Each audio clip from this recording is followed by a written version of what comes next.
संत रामपाल जी महाराज एक अजिहे महान संत जिन्हां ने अपनी सत भगती, तत्व ज्ञान, करुणा ਅਤੇ सेवा ਦੇ बल ਤੇ समाज ਵਿੱਚ ਨਵੀਂ ਮਿਸਾਲ ਕਾਇਮ ਕੀਤੀ ਹੈ। ਸੰਤ ਰਾਮਪਾਲ ਜੀ ਮਹਾਰਾਜ ਜੀ ਦੇ ਅਗਵਾਈ ਵਿੱਚ ਉਹਨਾਂ ਦੇ ਸਾਰੇ ਸਤਲੋਕ ਆਸ਼ਰਮ ਤੋਂ ਸਮਾਜ ਕਲਿਆਣ ਦੇ ਅਦਭੁਤ ਕਾਰਜਾਂ ਨੇ ਸਮਾਜ ਨੂੰ ਸੁਨਹਿਰੇ ਭਵਿੱਖ ਦੀ ਇੱਕ ਨਵੀਂ ਉਮੀਦ ਦਿਖਾਈ ਹੈ। ਸੰਤ ਰਾਮਪਾਲ ਜੀ ਮਹਾਰਾਜ ਜੀ ਤੋਂ ਨਾਮ ਦੀਕਸ਼ਾ ਲੈਣ ਤੋਂ ਬਾਅਦ ਲੱਖਾਂ ਲੋਕਾਂ ਦੀਆਂ ਲਾਇਲਾਜ ਬਿਮਾਰੀਆਂ ਜਿਵੇਂ ਕੈਂਸਰ ਅਤੇ ਏਡਜ਼ ਆਦਿ ਠੀਕ ਹੋਈਆਂ। ਸੰਤ ਜੀ ਦੇ ਗਿਆਨ ਤੋਂ ਪ੍ਰੇਰਿਤ ਹੋ ਕੇ ਉਹਨਾਂ ਦੇ ਅਨੁਯਾਈਆਂ ਨੇ ਲੱਖਾਂ ਯੂਨਿਟ ਖੂਨ ਦਾਨ ਕੀਤਾ।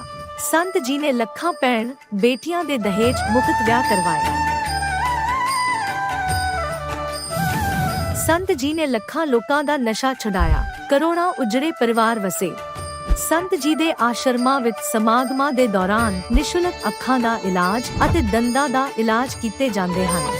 ਸੰਤ ਰਾਮਪਾਲ ਜੀ ਮਹਾਰਾਜ ਵੱਲੋਂ ਸਮੇਂ-ਸਮੇਂ ਤੇ ਵਾਤਾਵਰਣ ਸੰਭਾਲ ਮੁਹਿੰਮ ਦੇ ਤਹਿਤ ਵੱਡੇ ਪੱਧਰ ਤੇ ਰੁੱਖ ਲਗਾਏ ਜਾਂਦੇ ਹਨ। ਸੰਤ ਜੀ ਨੇ ਲੋੜਵੰਦਾਂ ਨੂੰ ਤੁਰੰਤ ਸਹਾਇਤਾ ਪਹੁੰਚਾਉਣ ਲਈ ਮੁਫਤ ਐਂਬੂਲੈਂਸ ਸੇਵਾ ਸ਼ੁਰੂ ਕੀਤੀ। ਸੰਤ ਜੀ ਆਪਣੇ ਅਨੁਯਾਈਆਂ ਨੂੰ ਦੇ ਦਾਨ ਲਈ ਪ੍ਰੇਰਿਤ ਕਰਦੇ ਹਨ, ਜਿਸ ਨਾਲ ਮਾਨਵਤਾ ਦੀ ਸੇਵਾ ਅਤੇ ਸਿਹਤ ਸੇਵਾਵਾਂ ਦੇ ਖੇਤਰ ਵਿੱਚ ਸੁਧਾਰ ਹੋ ਸਕੇ। ਸੰਤ ਰਾਮਪਾਲ ਜੀ ਮਹਾਰਾਜ ਜੀ ਦੇ ਸਾਰੇ ਆਸ਼ਰਮਾਂ ਵਿੱਚ ਹਰ ਰੋਜ਼ ਮੁਫਤ ਭੰਡਾਰਾ ਆਯੋਜਿਤ ਕੀਤਾ ਜਾਂਦਾ ਹੈ, ਜਿੱਥੇ ਹਰ ਧਰਮ, ਹਰ ਵਰਗ ਅਤੇ ਹਰ ਜਾਤ ਦੇ ਲੋਕ ਇਕੱਠੇ ਬੈਠ ਕੇ ਭੋਜਨ ਕਰਦੇ ਹਨ।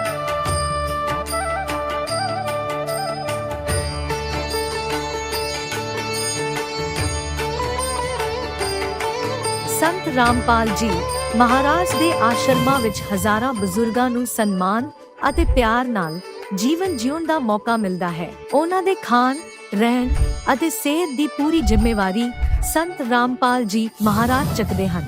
ਅਨਾਥ ਬੱਚਿਆਂ ਲਈ ਸੰਤ ਰਾਮਪਾਲ ਜੀ ਮਹਾਰਾਜ ਦੇ ਸਾਰੇ ਆਸ਼ਰਮ ਕਿਸੇ ਵਰਦਾਨ ਤੋਂ ਘੱਟ ਨਹੀਂ ਹਨ। ਇੱਥੇ ਉਹਨਾਂ ਨੂੰ ਪੜ੍ਹਾਈ, ਸੰਸਕਾਰ ਅਤੇ ਭਵਿੱਖ ਲਈ ਬਿਹਤਰ ਮੌਕੇ ਪ੍ਰਦਾਨ ਕੀਤੇ ਜਾਂਦੇ ਹਨ। ਚਾਹੇ ਹੜ੍ਹ ਹੋਵੇ, ਭੂਚਾਲ ਹੋਵੇ ਜਾਂ ਮਹਾਮਾਰੀ, ਸੰਤ ਰਾਮਪਾਲ ਜੀ ਮਹਾਰਾਜ ਅਤੇ ਉਹਨਾਂ ਦੇ ਅਨੁਯਾਈ ਲੋੜਵੰਦਾਂ ਲਈ ਸਭ ਤੋਂ ਅੱਗੇ ਖੜੇ ਰਹਿੰਦੇ ਹਨ। ਕੋਵਿਡ ਮਹਾਮਾਰੀ ਦੇ ਦੌਰਾਨ ਸੰਤ ਰਾਮਪਾਲ ਜੀ ਮਹਾਰਾਜ ਦੇ ਆਸ਼ਰਮਾਂ ਤੋਂ ਕਰੋੜਾਂ ਲੋਕਾਂ ਲਈ ਖਾਣਾ, ਦਵਾਈਆਂ ਅਤੇ ਜੀਵਨ ਰੱਖਿਅਕ ਸਮੱਗਰੀ ਉਪਲਬਧ ਕਰਵਾਈ ਗਈ।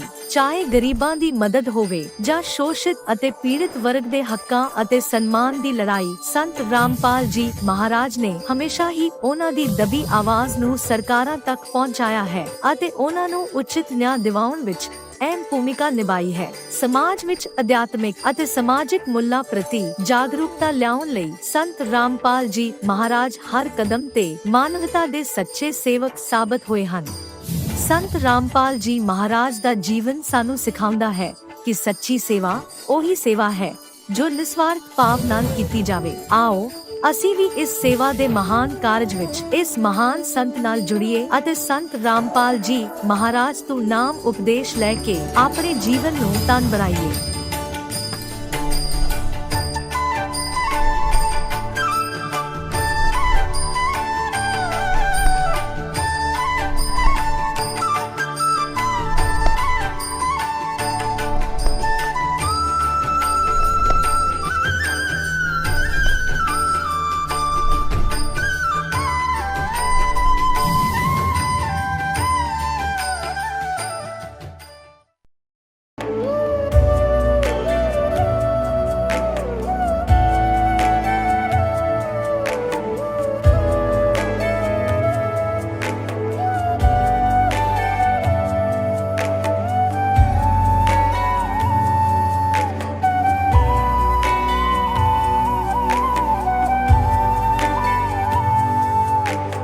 कौन ब्रह्मा का पिता है, कौन विष्णु की मां, शंकर का दादा कौन है, हमको दे बता। ये जानने के लिए कृपया सुनिए। जगत गुरु तत्वदर्शी संत रामपाल जी महाराज के अमृत वचन सर्व पवित्र धर्मों के पवित्र शास्त्रों के आधार पर। दर्शकों, कहते हैं कि स्वर्ग और नर्क इसी जीवन में है, लेकिन सोचिए, अगर एक मासूम बच्चा जो किसी का भी दोषी नहीं है हर दिन अपने पिता को शराब में डूबा हुआ देखे, घर में लड़ाई झगड़े सहन करे, अपनी मां पर होते अत्याचार और खुद पर उठते हाथों का दर्द झेले, तो उस बच्चे पर क्या गुजरती होगी। यह कहानी है हरियाणा के हरविंदर सिंह जी की, जिनका जीवन कभी दुखों और तकलीफों का दूसरा नाम था। बचपन में उन्होंने अपने घर को एक नरक के रूप में देखा। पिता की शराब की लत ने पूरे परिवार को दर्द और गरीबी के दलदल में ढकेल दिया। छोटी उम्र में ही हरविंदर जी ने खेतों में काम करना शुरू कर दिया। कर्ज इतना बढ़ गया कि कई रातें नींद की गोलियों के सहारे गुजारनी पड़ी। खुद नशे की गिरफ्त में आने के बाद भी कोई राह नजर नहीं आ रही थी। लेकिन कहते हैं, जहां अंधकार होता है वहीं प्रकाश की किरण भी होती है। उनकी जिंदगी तब बदली जब वे एक पूर्ण संत की शरण में पहुंचे। वहां उन्हें नाम दीक्षा मिली और उनके जीवन में धीरे धीरे सुकून और खुशहाली लौट आई। आइए जानते हैं हरविंदर जी की यह प्रेरणादायक कहानी, उन्हीं की जुबानी। नमस्कार सर। नमस्ते सर। सर क्या नाम है आपका? हरविंदर सिंह है जी। हरविंदर जी आप कहाँ से हैं? तहसील रतिया, जिला फतेहाबाद जी, हरियाणा। हरविंदर जी, संत रामपाल जी महाराज जी से नाम दीक्षा आपने कब ली? 2015 में संत रामपाल जी से दास ने नाम दीक्षा ली थी।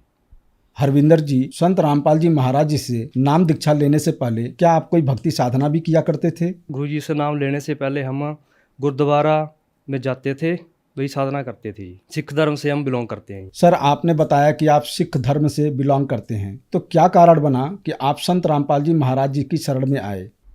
कारण ये था भक्त जी, विस्तार से हम बताना चाहते हैं जी। घर की स्थिति बहुत ज़्यादा कमज़ोर हो गई थी। हम गुरुद्वारे को मानते थे भक्त जी, हमारे पास ही गुरुद्वारा था घर के, तो हम वहाँ जाते थे।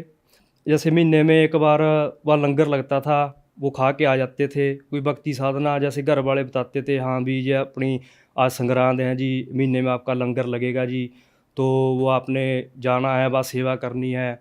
और जैसे हम गुरुद्वारे थे भक्त जी, वहाँ जाते थे। तो उसके बाद भक्त जी घर की स्थिति बहुत ज़्यादा कमज़ोर हो गई थी। जैसे पिताजी थे, वो दारू वगैरह बहुत ज़्यादा पीते थे जी, वो सारा नशा करते थे, दारू पीते थे, वो बोरिंग का काम करते थे। वो सुबह घर से चले जाते थे और शाम को आते थे, और इतनी दारू पीते थे भक्त जी, वो बोतल की बोतल खड़े पी जाते थे। तो वो शाम को आते जब, तो आते घर में गालियाँ देते और लड़ाई झगड़ा करते और हमें और हमारी माता जी को मारते। तो उसके बाद हम इतने डरे हुए थे भक्त जी, छोटे थे भक्त जी, पढ़ाई कर रहे थे, तो हम पिताजी से उनको कुछ कह नहीं सकते थे, तो हम कुछ समझा नहीं सकते थे क्योंकि हमसे वो बड़े थे। तो ऐसे भक्त जी घर का सिस्टम चलता रहा भक्त जी। थोड़ा सा हमने ज़्यादा उम्र हुई तो हमें कुछ पता चला, घर की स्थिति देखी हमने, बहुत ज़्यादा कमज़ोर थी भक्त जी। तो ऐसे उसके बाद हमने थोड़ा सा दास की 14-15 साल उम्र हुई तो हमने खेती करनी शुरू कर दी भक्त जी। तो हमारा छोटा भाई था, वो पढ़ाई में थोड़ा कमज़ोर था, वो कह रहा था कि मैं तो खेती करूँगा, तो दास को भी उसके साथ खेती करना पड़ा। तो उसके बाद हम दोनों भाई खेती करने लगे, तो हमने देखा कि हमारे तो ज़मीन भी गिरवी कर रखी है हमारे पिताजी ने, हमें इस चीज़ का पता ही नहीं था। बैंक का लोन हमने देना है सर जी, तो ज़मीन वो हमारी गिरवी पड़ी थी। तो उसके बाद जब हमने घर की स्थिति संभाली तो धीरे धीरे करके भक्त जी सर जी वो लोन चुकता किया हमने, ज़मीन थी वो भी गिरवी छुड़वाई हमने।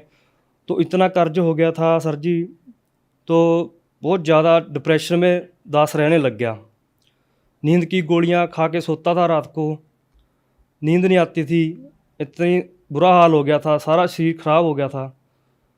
तो दास ये सोचता था अभी इतना कष्ट हमें क्यों हो रहा है, हम गुरुद्वारे में जाते हैं, भक्ति करते हैं सर जी, लेकिन फिर भी कोई राह नहीं मिल रहा। तो बड़ी बहन थी, उसकी शादी करनी थी, क्योंकि हमारा सिख समाज है, बिना दहेज के तो कोई शादी करते ही नहीं है जी।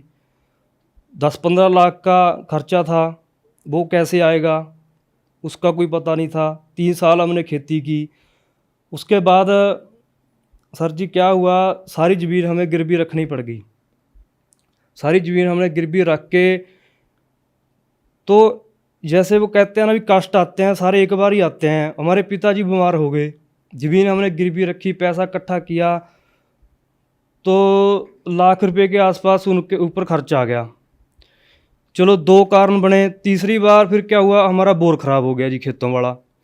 तो 1,00,000 रुपये उस पर लगा जी। तो हम बिल्कुल ही जीरो हो गए थे भगत जी। सर जी तो क्या हुआ, तो घर की स्थिति इतना कर्ज बन गया था भी हमें घर से निकलना पड़ा काम धंधे के लिए। छोटे छोटे थे हम, तो कहीं हम दुकान पे लग गए जाके, छोटा भाई कहीं लग गया जाके, तो बहन की हमने शादी कर दी, ज़मीन हमारी गिरवी पड़ी थी। हमें समझ नहीं आ रहा था हम करें तो करें क्या। एक दिन क्या हुआ, हमारे फूफा जी है, उन्होंने 10 से 4 महीने पहले गुरुजी से नाम लिया, संत रामपाल जी से। तो नाम लिया, वो हमारे घर पे आए, उन्होंने हमें बताया कि ऐसे ऐसे सतलोक है, वहाँ दूध की नदियाँ बहती हैं, वहाँ जन्म मृत्यु नहीं है, हैं परमात्मा बैठे हैं वहाँ पे, हम वहाँ से आए हुए हैं। तो हमें इन चीज़ों का पता ही नहीं था, क्योंकि हमें किसी ने बताया ही नहीं। 20 साल उम्र हो गई थी, बताया नहीं किसी ने भी सतलोक नाम की कोई चीज़ है। सच्चिखंड गुरु ग्रंथ साहब में आता है, वो नहीं बताया हमें किसी ने। तो क्या हुआ भगत जी, उन्होंने कहा भी आप साधना चैनल पे सत्संग आता है वो सुनो। तो हम वो साधना चैनल पे सत्संग सुनने लगे सर जी। तो उसके बाद भगत जी हमने 2014 में संत रामपाल जी से नाम दीक्षा ली थी।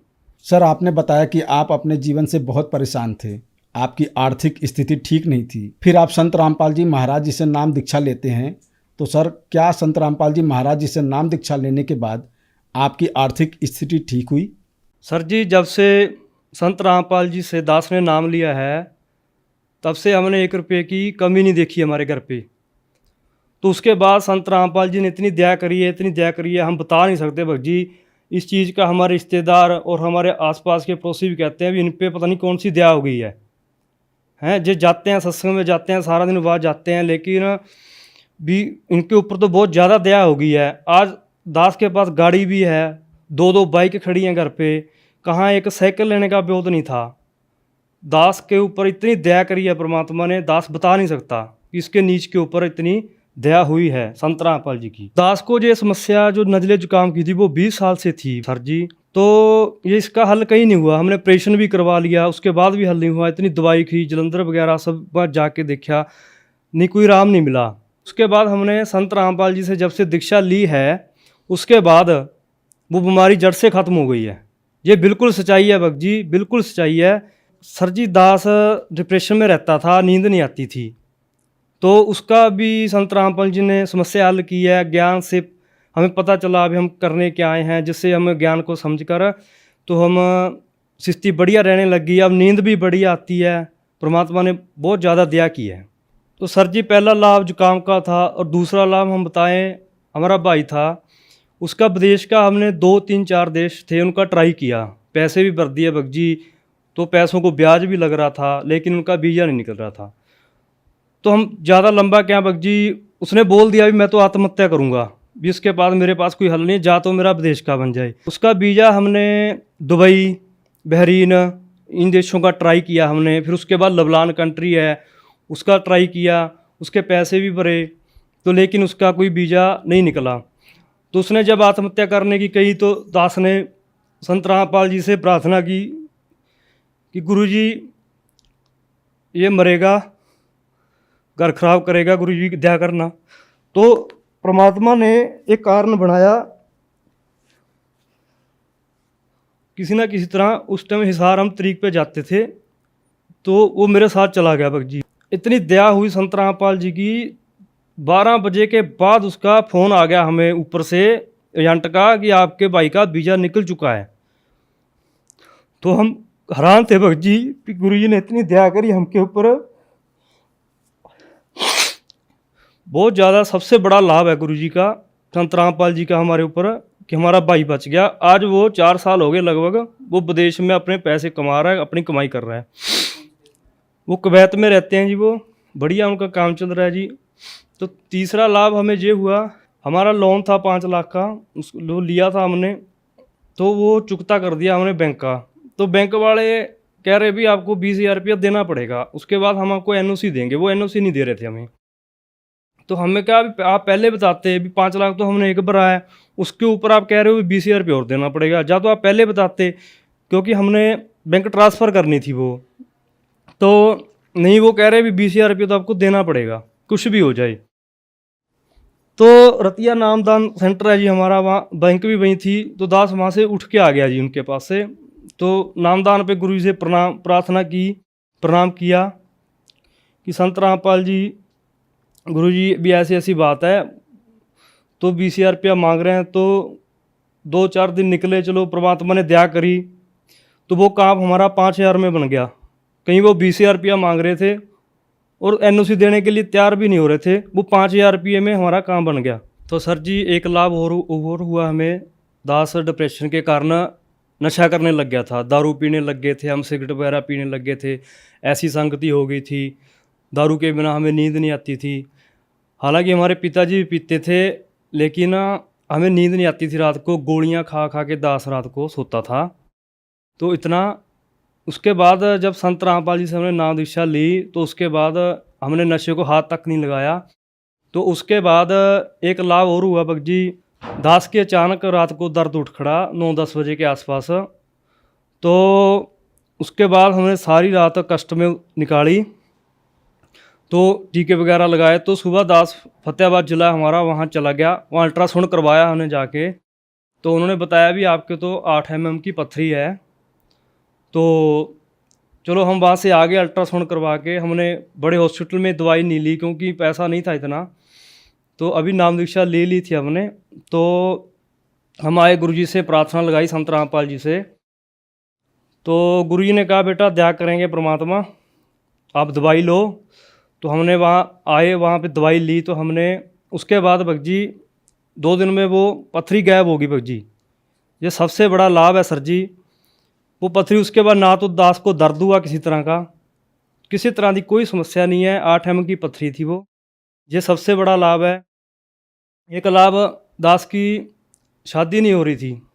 जैसे हमारे समाज में देश की बहुत बड़ी कुप्रथा चल रही है, तो जैसे रिश्ता आता था भी वो कहते थे हम अपनी लड़की को सोना वगैरह जहाँ कपड़े वगैरह जहाँ दाज दे देंगे, लेकिन हम वो मना कर देते थे। तो वो उठ के चले जाते थे भी इनके पास के ऊपर तो कर्ज होगा, ये इसलिए शादी नहीं करना चाहते, इतना खर्च नहीं करना चाहते थे। लेकिन उसके बाद क्या हुआ सर जी, संत रामपाल जी की दया से हमने गुरु जी से प्रार्थना लगवाई, तो गुरु जी ने कहा परमात्मा दया करेंगे। तो उसके बाद दास की रमैनी भी हो गई, भक्तों में रमैनी हो गई। तो उसमें हमने 1 रुपये का दाज देज नहीं लिया, क्योंकि संत रामपाल जी नियम में बताते हैं कि हमने दाज देज नहीं लेना है। सर, जो श्रद्धालु आज आपको टीवी पर देख रहे हैं और वो भी संत रामपाल जी महाराज जी से नाम उपदेश लेना चाहते हैं, तो कैसे ले सकते हैं? संत रामपाल जी का रोज़ शाम को चैनल पर सत्संग आता है, तो उसमें नीचे पीली पट्टी चलती है जी, उसमें आश्रम के आसपास के नामदान सेंटरों के नंबर लिखे हुए हैं जी। उन नंबरों पे आप कॉलिंग करिए, तो भक्ता आपका एड्रेस वगैरह लेंगे, आपसे पूछताछ करके आपको नाम दीक्षा संत रामपाल जी से दिलवाएंगे जी। सर, बहुत बहुत धन्यवाद आपका। धन्यवाद जी। अब जगत गुरु तत्वदर्शी संत रामपाल जी महाराज जी के सत्संग के माध्यम से उस अद्वितीय आध्यात्मिक ज्ञान के बारे में जानते हैं, जिसके माध्यम से आप भी प्राप्त कर सकते हैं ऐसे आध्यात्मिक, मानसिक और भौतिक सुख जो अभी तक आपने सिर्फ मीराबाई, ध्रुव, प्रहलाद जैसे कुछ ही भक्तों की जीवन कथा में सुने होंगे। अब सुनिए तत्वदर्शी संत के संग शास्त्र अनुकूल भक्ति सत्संग, ऐसा अद्वितीय आध्यात्मिक ज्ञान जिसका है सर्वधर्मों के पवित्र शास्त्रों में प्रमाण।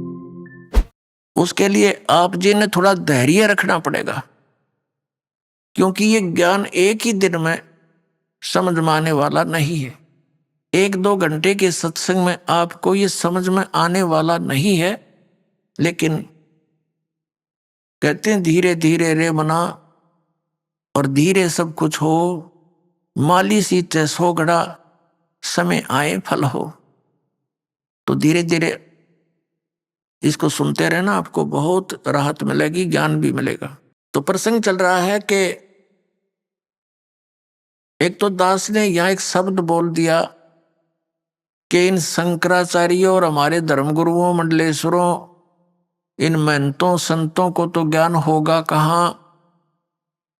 जिन भगवानों की ये पूजा दृढ़ करते हैं और कराते हैं, हमें बता रहे हैं ऐसा करो, उनको ज्ञान नहीं अध्यात्म। तो ये बात बड़ी खटके की है और बहुत बड़ा विवाद पैदा कर सकती है यदि दास इसका रिमोट, इसका स्विच नहीं दबाएगा। अर्थात आपको सच्चाई नहीं दिखाएगा तो आम व्यक्ति ने सोचेगा ये तो झूठ बोलता है रामपाल, और ये कोई बात हुई, ये कैसे कह दिया ब्रह्मा विष्णु महेश को ज्ञान नहीं। ये दास ने नहीं कह दिया, इनके इतिहास ने बता दिया, और दास ने इनका इतिहास जीवनी पढ़ ली और इन्हीं उन हमारे धर्मगुरुओं के द्वारा अनुवादित है। ये दास अनुवाद करता तो इन्होंने सोचा यो संस्कृत ना पढ़ रहा है, यो क्या अनुवाद की करेगा, झूठ बोलता। जैसा कि हमारे भगवान के साथ इन्होंने किया था 600 वर्ष पहले। परम पूज्य कबीर परमेश्वर जी ने अपनी प्यारी आत्माओं को ये सत संदेश देने की चेष्टा की थी, लेकिन इन मोतियाबिंद वाले व्यक्तियों ने, इन अज्ञानी धर्मगुरुओं ने परमात्मा को ये कह करके हमसे दूर कर दिया, नकार दिया उसके ज्ञान को, कि कबीर तो अशिक्षित है, ये संस्कृत भाषा पढ़ा नहीं, क्योंकि ये शूद्र जाति में रहता है, शूद्र जाति में पल रहा है, और इसको कौन पढ़ावे संस्कृत, क्योंकि ब्राह्मण के अतिरिक्त दूसरा संस्कृत पढ़ ही नहीं सकता था। और हमारे परमात्मा 600 वर्ष पहले कहा करते थे कि ये 3 देव की करते भक्ति, उनकी कदे ना हो मुक्ति। यह लड़ाई थी भगवान की, भगवान परमात्मा कबीर जी के साथ और इन अज्ञानी गुरुओं के। ये अज्ञानी हमारे धर्म गुरुओं ने हमारे हिंदू धर्म के व्यक्तियों को, हमारे पूर्वजों को हमारे ही पिता के विरुद्ध कर दिया कि झूठा है, कपटी है, धर्म के विरुद्ध बोलता है, इसको मार डालो, काट दो, ऐसे सितम ढाए। लेकिन वो तो परमात्मा थे, उसका कुछ बिगाड़ नहीं सके, लेकिन मानने भी नहीं और मानने भी नहीं दिया। ऐसे ही परमात्मा उन मुल्ला और काजियों को कहा करते थे, तुम मिसगाइड किए हुए हो। हजरत मोहम्मद जी ने ये बिस्मल करने की बात नहीं कही थी, तुम अपना मनमुखी ये मार्ग चला रहे हो, पाप का भागी बना रहे हो पूरे समाज को। परमात्मा कहा करते थे कि नबी मोहम्मद नमस्कार है, राम रसूल कहाया, 1,80,000 को सौगद जिन नहीं कर चलाया। अरस कुरस पर अलह तकत है, खालिक बिन नहीं खाली, और वो पैगंबर पाक पुरुष थे साहिब के अब्दाली। फिर क्या बताया कि हम मोहम्मद को वहां ले गए, जैसे परमात्मा का विधान है, वेदों में वर्णित है। परमात्मा ने 600 वर्ष पहले कबीर भगवान जी ने कहा था कि वेद मेरा भेद है, मैं मिलूं ना वेदन माही, और जोन वेद से मैं मिलूं वो वेद जानते नहीं। परमात्मा ने कहा था कि ये विचारों वेद मेरी महिमा का गुणगान कर रहे हैं, लेकिन इन 4 वेदों में वर्णित विधि केवल ब्रह्म तक की है, और यहाँ तक की जो क्रियाएं हैं, यज्ञ हैं, इनकी जानकारी है। ये ब्रह्म तक की साधना है, इससे ब्रह्म लोक प्राप्ति हो सकती है। उसके बाद फिर पुनर्जन्म और 83 लाख योनियों का संकट सदा बना रहे। लेकिन उस सूक्ष्म वेद में जो मेरे पाने की विधि है, वो ये 4 वेद जानते नहीं। ये खुद कहते हैं हम नहीं जानते, तत्वदर्शी संत से पूछो। यजुर्वेद अध्याय नंबर 40 का श्लोक 10 से लेकर 13 तक यही स्पष्ट किया गया है। एक तो विद्वान और अविद्वान की परिभाषा बताई गई है, और एक ये बताया गया कि कोई तो परमात्मा को उत्पन्न होने वाला, जन्म लेने वाला साकार बताता है जो अवतार रूप में आता है, कोई निराकार बताता है। इसकी सही जानकारी तो तत्वदर्शी संत बताएगा, उनसे सुनो। ऐसे गीता जी अध्याय नंबर 4 के श्लोक नंबर 34 में कहा है कि उस तत्व ज्ञान को जो परमात्मा ने स्वयं आकर बताया है, उसको तू तत्वदर्शी संतों के पास जाकर समझ। उनको दंडवत प्रणाम करने से वो परमात्म तत्व को जानने वाले ज्ञानी महात्मा यानी तत्वदर्शी संत तुझे उस परमात्म तत्व का ज्ञान कराएंगे, परमात्मा का ज्ञान कराएंगे। तो इससे सिद्ध हो गया कि गीता ज्ञान दाता भी इनकम्प्लीट स्पिरिचुअल नॉलेज रखता है, अधूरा धार्मिक ज्ञान है, वो कंप्लीट नहीं है। वेद भी उन्हीं का, वेदों का सारांश ही श्रीमद् भगवत गीता है। तो इसे तो वो भी नहीं समझ सके। तो परमात्मा कहते हैं कि हम मोहम्मद को वहां ले गए, जैसे गुणों में लिखा भगवान क्या में कि वो अच्छी आत्माओं को मिलता है, उनको ज्ञान सुनाता है और अपना परिचय देता है, उसको सत भक्ति से परिचित कराता है। तो इसी अपने गुण के आधार से हजरत मोहम्मद जी को परमात्मा मिले थे, लेकिन उस समय तक उनकी बहुत प्रभुता हो गई थी, बहुत से अनुयायी हो गए थे, विरोधियों पर भी उनकी सफलता हो गई थी। तो परमात्मा उनको मिले और दिखाया कि आप साधना इस काल भगवान तक की कर रहे हो। कहते हम मोहम्मद को वहां ले गए ऊपर, और इच्छा रूपी वहां नहीं रहो, वहां इसकी आस्था बनी नहीं, क्योंकि नीचे बहुत ज्यादा अनुयायी हो गए थे, सब सलाम करनीय सेवक गणे हो गए थे। तो कहने का भाव है कि इच्छा रूपी वहां नहीं रहो, उल्ट मोहम्मद मैल पठाया, इस शरीर में भेज दी उसकी आत्मा। उल्ट मोहम्मद मैल पठाया, गुज बीरज एक कलमा लाया। कहते हैं एक गुज यानी गुप्त, गुज बीरज एक कलमा लाया, रोजा बंग नमाज देरे, बिस्मल की नहीं बात कही। कि उन्होंने ये 3 बातें बताई थी, रोजा यानी व्रत रखो, और बंग यानी ऊपर मस्जिद के अंदर चढ़ करके आवाज लगाना, और रोजा नेम बंग नमाज दे रे, बिस्मल की नहीं बात कही रे। अब कहते नेम, कहते ये 5 वक्त की जो नमाज करते हैं, कहते ये 3 बताई थी उनको, ये बिस्मल नहीं करने को कहा था। 4 यार मतलब बिस्मल की थी, और गऊ पकड़ कर बिस्मल की थी। ये तो तुम्हारी अपना मशोरा है, आपकी बनाई हुई एक अपना लोक वेद है। ये हजरत मोहम्मद जी ने ऐसा नहीं कहा। उसके विषय में कहा कि अरस कुरस पर अल्लाह तकत है, खालिक बन्नी खाली, और वो पैगंबर पाक पुरुष थे, साहिब के अब्दाली। नबी मोहम्मद नमस्कार है, उतारणीय महापुरुष थे। और राम रसूल कहा, वो तो भगवान का एक संदेश वाहक था, और 1,80,000 उनके अनुयायी थे हजरत मोहम्मद के। वो मुसलमान थे। मुसलमान वही है जो बुराई ना करे, किसी की आत्मा नहीं दुखावे, जीव हिंसा नहीं करता। तो धार्मिक व्यक्ति तो उसी को कह सकते हैं, काटे शीस नहीं दिल करना, बकरे काटे, गऊ काटे, झोटे काट कर बलि चढ़ावे, वो भक्त है। धिक्कार है ऐसी भक्ति को। तो क्या कहा करते, ऐसे ही हिंदुओं में देख लो आप, कामाख्या माई का माता का बोला झोटे चढ़े, बकरे चढ़े, वो बकरे खाओ, वह मूर्ति अकल मारी जा रही बताई हमारी। तो परमात्मा यही कहा करते थे, उनको कहा करते थे कि तुमने ये अपना लोक वेद बना लिया, वो हजरत मोहम्मद जी का दिया हुआ ये ज्ञान मांस खान का नहीं। तो वो उधर से वो भी धर्मगुरु कबीर भगवान के विरोधी हो गए, इधर से हिंदुओं के धर्मगुरु कबीर परमात्मा के विरोधी हो गए। और सब ने ये कह दिया, जब मारे से मरा नहीं, काटे से कटा नहीं, सब उन्होंने अपने हथियार चला लिए।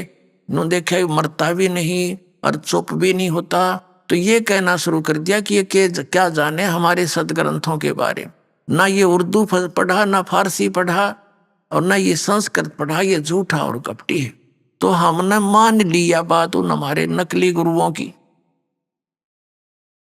केवल इसी दृष्टिकोण से कि इन्होंने, हमारे कबीर गुरु जी ने संस्कृत को नहीं पढ़ा, इसलिए ये सच्चाई नहीं बोल रहे होंगे।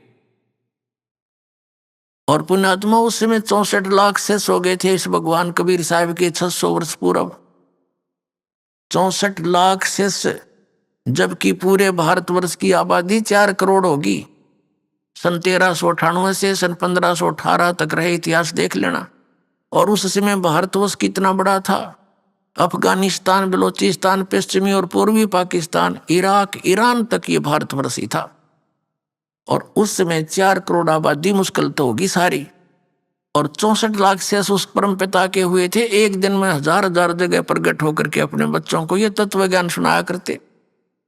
अब अपना जैसे कोई मदारी आता है, कहीं खड़ा हो जाता है, ऊंची ऊंची आवाज में बोलता है, कोई डुगडुगी पीटता है, तो 150 व्यक्ति इकट्ठे हो जाते हैं। वो अपना तमाशा दिखाता है, लोग देखते हैं, घंटों बैठे रहते। ऐसे परमात्मा अपने बच्चों के लिए कहीं जाकर प्रकट हो जाते थे। हाथ में एक तारा ले लेते थे, सुरीली आवाज में गाते अपनी अमृतवाणी बोला करते थे, जो हमारी आत्मा की खुराक है। उस आवाज को सुनकर सब आसपास की इकट्ठे हो जाते थे। परमात्मा उनको वाणी के माध्यम से ऐसी मार्मिक बातें सुनाते थे, उनसे चिपक जाती थी वो कोयल के बच्चे। और उनसे उपदेश लेते थे।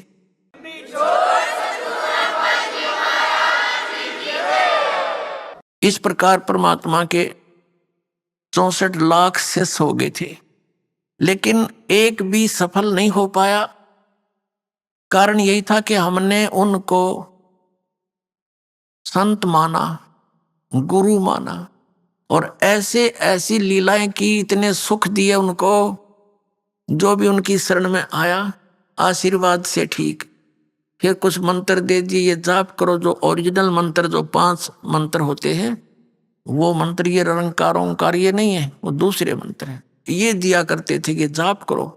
तो उससे हमें दोबारा चार्ज करके उस समय परमात्मा, तो उस समय, और हमारे दुखों को दूर करके जो उनके संपर्क में आए, इतना सुख हो उस घर में जिसमें भगवान का उपदेश चला जा रहा, आशीर्वाद मिल जाए, तो सब आसपास के लोग चकित होने लगे। कुछ दिनों में 10-5 वर्ष में, ये कैसे तुम्हारी इतनी बरकत होगी, कैसे तुम सुखी होगे? वो पूछने लगे, हमारे गुरु जी की कृपा है। तो ऐसे देखा देखी लाखों 64 लाख शिष्य परमात्मा के हो गए। और इतना सुख हो गया सबको, क्योंकि वो परमात्मा सुखदाई है, वो सुख का सागर है, वो हमारा पिता है, वो हमारे प्रारब्ध का भी नाश कर सकता है। और बाकी जितने भी संत महात्मा हैं, उनका इतिहास देख लो, उनका अनुभव और उनके विचार सुन लो, पढ़ लो। वो कहते हैं कि प्रारब्ध का में कोई परिवर्तन नहीं हो सकता, प्रारब्ध में लिखे हुए पाप कर्म दंड को तो भोग कर ही समाप्त करना पड़ता। फिर बाढ़ में जाओ ऐसी भक्ति जिसमें आपत्ति टूटनी, वह टूटे जावे और उसमें कोई बचाव नहीं हो, फिर क्या भक्ति की आवश्यकता? इसलिए नास्तिक होते जा रहा समाज। और फिर उस पूर्ति को जो भगवान की भक्ति से हमारी होनी थी, हम 2 नंबर का काम करके, रिश्वत लेके, मिलावट करके ऐसे पूर्ति चाहिए हमने। वो दूने पाप इकट्ठे हो गए। एक बार तो धनी होता दिखे, फिर बिरान माटी, दुर्गति, बीमारी, पता नहीं कितनी आपदाएं इंसान पर आ जाती है। तो वहीं का वहीं फिर खड़े हो गया करके, भगवान से दूर भी हो गए, राहत भी नहीं मिली। तो भक्ति की विधि की कमजोरी थी। परमात्मा पूर्ण ब्रह्म की सत साधना ना मिलने से, जो पाप नाशक है उसकी शरण ना मिलने से, हमने जो हमारे पाप नाश नहीं कर सकता, उन भगवानों को पाप नाशक जानकर लोक वेद के आधार से स्वीकार कर रखा था। ये मूल कारण। अब हम उस ज्ञान को ग्रहण करेंगे जो हमारे सदग्रंथों में विद्यमान है। तो प्रसंग चल रहा है, परमात्मा कहते हैं कि पीछे लग गया जाऊं था लोक वेद के साथ, रास्ते में सतगुरु मिल गए और दीपक दे दिया हाथ। अब कबीर परमात्मा ने इस दास को मेरे पूज्य गुरुदेव के माध्यम से ये तत्व ज्ञान रूपी दीपक मुझे दे दिया। अब उस रोशनी में, उस टॉर्च में ये दास आप भी उसी ठीक रास्ते से जा रहा है, और जो दास पर विश्वास करते हैं उनको भी वो टॉर्च दे देता हूं जो मालिक ने मुझे दे रखी है। और आप भी फिर उसी टॉर्च को देख देख कर चलोगे, भटकोगे नहीं मार्ग को। अब जब हमारी आंखें बनेगी, अंधा तो कहीं भी कोई भ्रमित कर सकता उसको। तो पहले दास चाहता कि आपकी आंखें बनाऊं, इनको आंखों की रोशनी लाऊं, यानी तत्व ज्ञान रूपी ये ज्ञान आपको दूं, और ये चश्मा समझो, और मोतियाबिंद का ऑपरेशन करूं। ये बरवाला आश्रम में ही केवल ये मोतियाबिंद का ऑपरेशन है ज्ञान का, न विश्व में कहीं पर भी ज्ञान नाम की चीज नहीं। ये सत्कर्माल।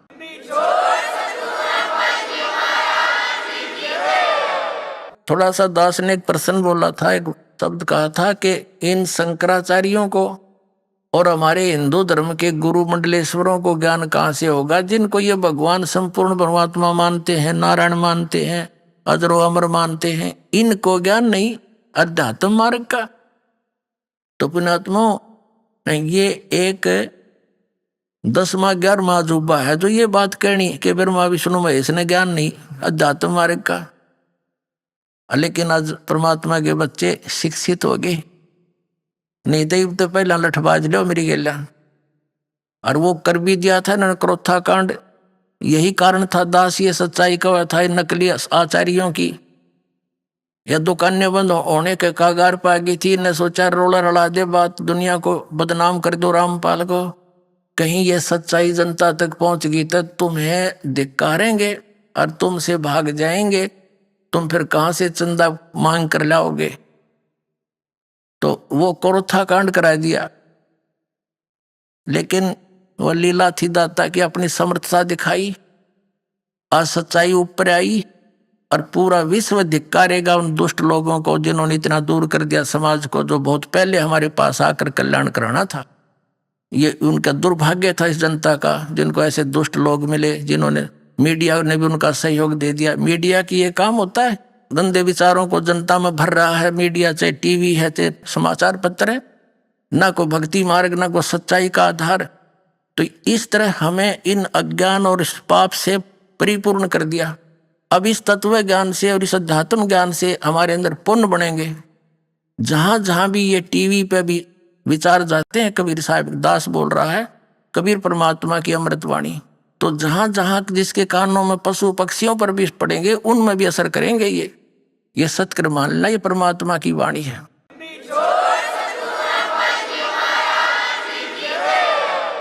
और जो आज तक हमने जितना भी पाप इकट्ठे किए, ये वाणी के कुछ पाप ऐसे इस वचनों से खत्म होते हैं।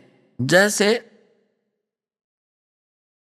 पुराने समय में कुछ तो वैद्य लोग अपनी वैद्य दवाइयों से इलाज करते थे, सर्प दंश का, सर्प काटे का, और कुछ ऐसे मंत्र बोलकर सिद्धि प्राप्त सिद्ध कर लेते थे मंत्रों को, वेद मंत्रों को, जो सर्प के विष को खत्म कर देता था, मंत्र बोल बोल के, वो वाणी उच्चारण कर करके। तो जैसे कोई सर्प डसा हुआ व्यक्ति बेहोश पड़ा है, अचेत, और वो मंत्र बोल रहा है, बोलने वाला गारडू, वो सुन नहीं रहा वो व्यक्ति, लेकिन वो मंत्र उसकी बॉडी पर असर कर रहे हैं, उसकी आवाज बोल, वो मंत्र की जो आवाज है, वचन, और धीरे धीरे उसका सर्प का वो विष उतर जाता था और वो सचेत हो जाता था। तो ऐसे पुण्यात्माओं, ये अमृत वाणी परमात्मा कबीर जी द्वारा दिया गया जो तत्व ज्ञान है, ये सब सिद्ध वाणी है। लेकिन ये आम व्यक्ति के माध्यम से बोली गई तो उससे तो फिर वो असर करेंगी नहीं, क्योंकि कोई भी जैसे सिरंज है और सिरंज डिफेक्टिव है, उसमें स्वयं ही कुछ और डंगा है और उसके माध्यम से दवाई वह काम ना करे, रिएक्शन और करेगी। तो परम संत जो उसका अधिकारी है, उसके माध्यम से फिर वही वचन, वही औषधि बोली दी जाएगी कानों के माध्यम से, तो वो तुरंत असर करेगी। और जो नहीं सुन सकता, नहीं समझ सकते, पशु पक्षियों पर भी ये उस गारडू के मंत्र की तरह काम करेगी। और जैसे अब टीवी पर चल रहा है ये प्रोग्राम, जनता को सौहा गया ये सच्चाई, क्योंकि समझदार बुद्धिमान व्यक्ति है। आज कोई बालक नहीं, कोई इसको ढूंढना में बलो दे। अब तो दूध के जले हुए फूक मार मार कर पीवेंगे इस लस्सी को भी। तो दास चाहता है कि अच्छी तरह समझे, खूब ध्यान से सुने, 100 बार सुने, और फिर नाम लेना हो, आते कल्याण हो जाएगा, असमंजस में ना रहे। तो ये जो ज्ञान है, अब इस मीडिया का काम ये चाहिए था कि इस ज्ञान को पूरे विश्व में फैलावे, और इसका असर होगा सब प्राणियों पे, और जो इसमें सहयोग देता उसको भी पुण्य होता है। अरे नकरा सारा उल्टा काम, कर्म फोड़ दिया, अपने अपने भाग बिगाड़े और जनता को भगवान से दूर करने के ये महापापी हो गए। अब दास की प्रार्थना है कि पीछे हुआ सो हुआ, अब तो समाज जागना चाहिए, और एक दिन आवेगा, याद रख लेना। इस परमात्मा के दास जो बोल रहा है भगवान की वाणी, इसके अतिरिक्त कोई सत्संग टीवी पर नहीं रहेगा, ये याद रख लेना इस बात को।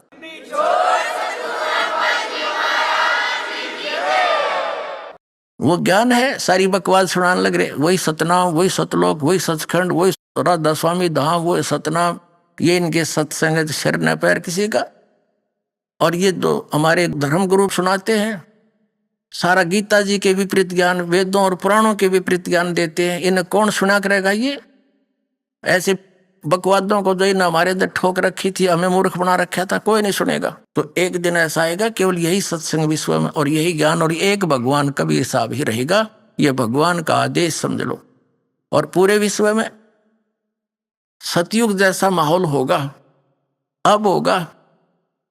ये जय गुरुदेव मथुरा वाला उस राधा स्वामी वाले ही विचारों को, शिवदयाल जी वाले विचारों की को नई बोतल में डाल कर जय गुरुदेव बना कर धर गया।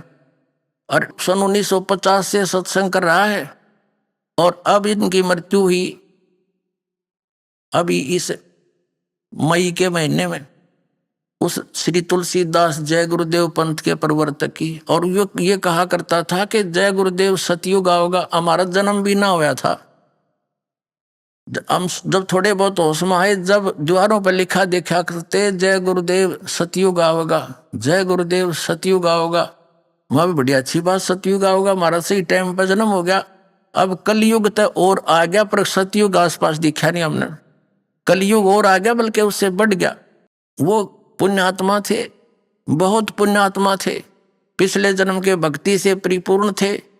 लेकिन आगे जैसे कोई बैटरी चार्ज होती है पहले की, इन्वर्टर भी, उस इन्वर्टर की बैटरी चार्ज है, चाहे उस पर चार्जर भी नहीं लगा रहा, कनेक्शन कट रखा है, तो भी वो अपना काम करती है। पंखा भी चलता है, ट्यूब भी जगती है, और ऐसे लगता है बिल्कुल ठीक है। आगे चार्जर ना होने से एक कदम सब सुविधाएं बंद हो जाती हैं, वो फिर फटफट करके बंद हो जाता है। तो ये पुण्यात्मा थे। शिवदयाल जी राधा स्वामी पंथ के प्रवर्तक को परम धनी मान के इसका फंस गए, उसी परंपरा से जुड़े हुए थे, क्योंकि अब स्वयं इनके वचन में शक्ति थी, पिछले पुण्यकर्मी प्राणी थे। उनसे भी अधिक थोड़े ही समय में जनता को अपने पीछे लगा लिया, महात्मा बुद्ध की तरह। और पुण्यात्माओं, सत्कर मान लेना, ये राधा स्वामी पंथ, धन धन सदगुरु पंथ, सच्चा सौदा पंथ, और ये बालयोगेश्वर पंथ, और ये निरंकारी पंथ, ये सारे काल प्रेरित पंथ है। और इनके द्वारा बताई गई साधना बिल्कुल यूजलेस है, इसका कोई लाभ नहीं, क्योंकि ये शास्त्र अनुकूल नहीं। तो पुण्यकर्मी प्राणी अपने आप पिछले संस्कारों से थोड़ा बहुत लाभ हो रहा था, जैसे दास बता रहा था, और इन्हीं को श्रेय मिल रहा था कुछ। अगर ये भक्ति स्टार्ट ना होती, दाता हम दया नहीं करते, तो वो चीन जैसा हाल भारत में हो जाना था, और 50-100 वर्ष के बाद। ये गारंटीड बात समझे। भक्ति में आस्था नहीं रहती, सभी भगत इतने, और जो की तो बकवादे, किसी ने विकार छोड़ नहीं रखे, कोई बुराई त्याग नहीं रखी है, तो सब वही नो के रिश्वतखोरी, शराब के ठेके बढ़ गए, तम्बाकू का सेवन बढ़ गया, भांग पीने लग गए, सुल्फे पीने लग गए बच्चे। अब इस ज्ञान से अब धीरे धीरे देखना, ऐसे शांति आ जाएगी। माया किस लिए जोड़ते हो? बड़ी कोठी बनाएंगे, बड़ी कार खरीद कर चलेंगे, और 1 मिनट में मृत्यु हो जा, कुत्ता बन के सैर सपट्टा, कभी कार के नीचे घर, कभी कोठी के पीछे गए, वहीं घूमया करेगा। तो जो कार्य हमने करना चाहिए था वो भूल रहे थे हम, अब उसको करेंगे। और उसके करने से ये सुख जो भौतिक है, ये तो बिना मांगे आपके चरणों में पड़ी रहा करेंगे। ये परम पिता का वचन समझ लेना, कबीर भगवान का। सत्कर मानना। तो